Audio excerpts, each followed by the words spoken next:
A growing number of health experts say many women are undertreated when experiencing perimenopause and menopause.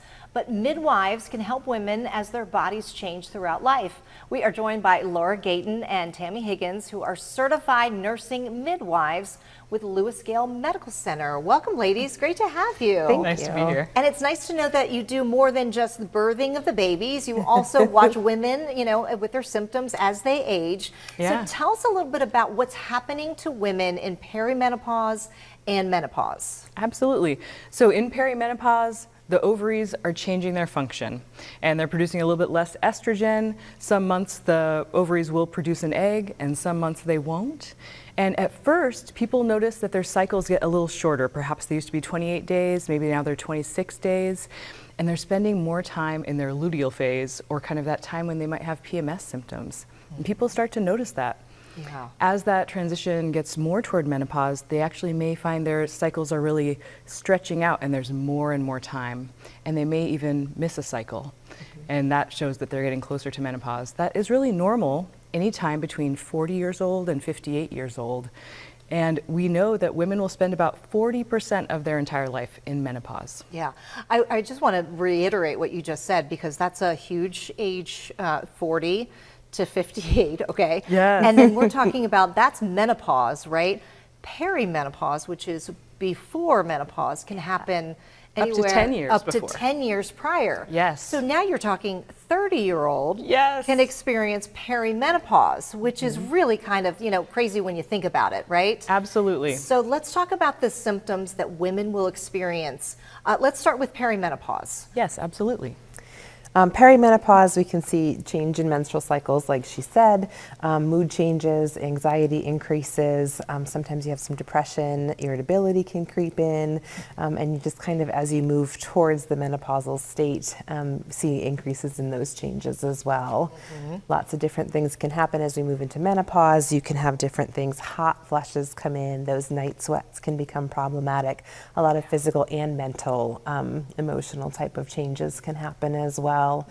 So some harder to deal with, some can really disrupt your life, but they are part of life. So. They are part of life, and what I love now is that women are talking about it. You don't have to suffer in the silence. There are actually, from what I understand, over 30 different symptoms, anywhere from frozen shoulder to things that we don't even know. And I'm thinking, oh my goodness, these poor women, the brain fog. I mean, all of a sudden I'm like, the English language is hard. I can't come up with words. Like, what's wrong with me? Like, you really do think you're losing your mind. Yes. Yes. They call that impaired verbal memory, and it really, really affects people, and they notice it a lot. Yes, absolutely. Yes. So let's talk a little bit about some treatments. There is hormone replacement therapy. There is. Now, there was an NIH study that was, what was it, 30, 40 years ago that came out?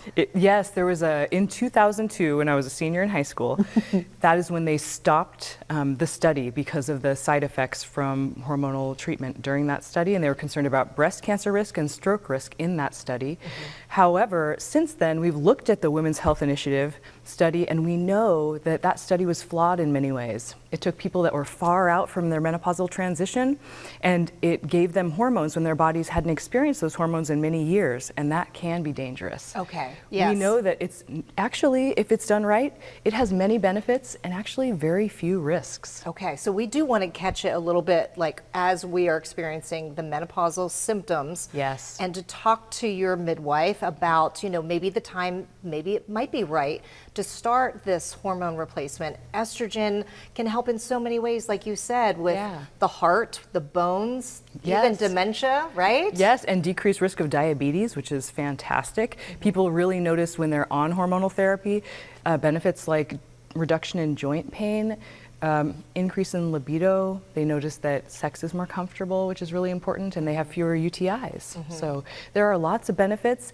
and most women, even people that have high blood pressure, for instance, can take hormonal therapy. It is low dose, and your midwife can tell you what might be appropriate for you. Or if you're not a person that is a candidate, we can find something that works for your individual symptoms. We're here to increase quality of life for everyone. Yeah. So tell us a little bit about the midwives and how you guys can help a woman if they have questions. Maybe they're experiencing a symptom that nobody talks about and they're wondering what in the world is going on. Talk to me a little bit about the process of working with a midwife and the benefits. Yeah. So people come to see us and we can go through the whole list of things that they're experiencing and kind of tease out what we can help with, like where are these treatments going to be effective. And there are a lot of FDA approved treatments. Hormone therapy, of course, is probably the top one. It works well. We give estrogen. It can be a patch is probably the most common one. It's fairly low cost. If you have trouble with the patches, there are creams and ointments, things like that we can apply. And then in addition, we often give progesterone in a separate pill.